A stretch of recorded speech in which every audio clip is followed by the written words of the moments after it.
مومن کا کردار۔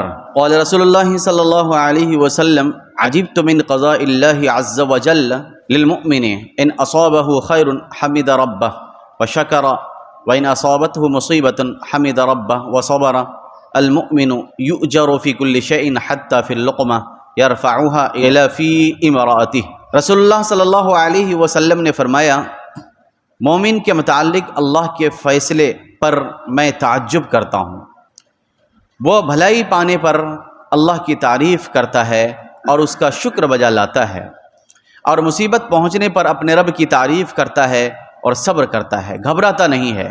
مومن کو ہر چیز پر اللہ کی طرف سے اجر ملتا ہے، یہاں تک کہ اسے اپنی بیوی کے منہ میں کھانے کا ایک لقمہ دینے پر بھی ثواب ملتا ہے۔ یہ وعدہ اور انعام اس مومن کے لیے ہے جو ظاہر اور باطن میں صرف اللہ تبارک و تعالیٰ کی بندگی کرتا ہے، عبادات، لین دین، معاملات، تعلقات، اخلاق اور اجتماعی زندگی میں صرف اللہ تبارک و تعالیٰ کی فرما برداری کرتا ہے اور اس کی رضا کو پیش نظر رکھتا ہے۔ رسول اللہ صلی اللہ علیہ وسلم نے فرمایا، مومن کا معاملہ بھی بڑا عجیب ہے، اس کے ہر کام میں بھلائی ہے۔ یہ بات صرف مومن کو ہی حاصل ہے۔ خوشحالی میں وہ خدا کا شکر ادا کرتا ہے، فقر و فاقہ اور دکھ میں وہ صبر کرتا ہے، گھبراتا نہیں ہے، اور دونوں صورتوں میں اس کے لیے بھلائی ہی بھلائی ہے۔ مومن ہر معاملے میں صرف اللہ پر اعتماد کرتا ہے اور اللہ ہی سے ڈرتا ہے۔ اس کی تمناؤں اور امیدوں کا مرکز بھی وہی ہوتا ہے۔ خوشی، فارغ البالی اور مسرتوں سے ہمکنار ہو کر وہ سراپا شکر بن جاتا ہے اور یقین کرتا ہے کہ عطا و بخشش کی یہ فراوانی رب اکرم کی نگاہ رحمت کا فیض ہے۔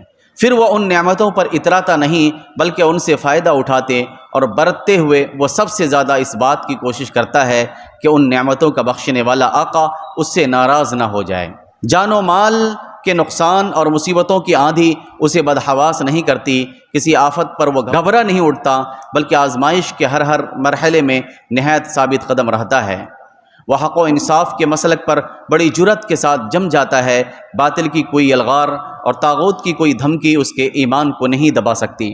عام حالات میں وہ بیماری، تنگ دستی اور کسی طرح کے حادثے سے متاثر ہو کر اپنی بیچارگی اور مصیبت کا اشتہار نہیں دیتا، بلکہ بڑی پابندی کے ساتھ وہ ناسازگاری حالات کا رخ بدلنے کی کوشش کرتا ہے، اللہ تبارک و تعالیٰ کی طرف رجوع کرتا ہے اور اسی سے دعا مانگتا ہے۔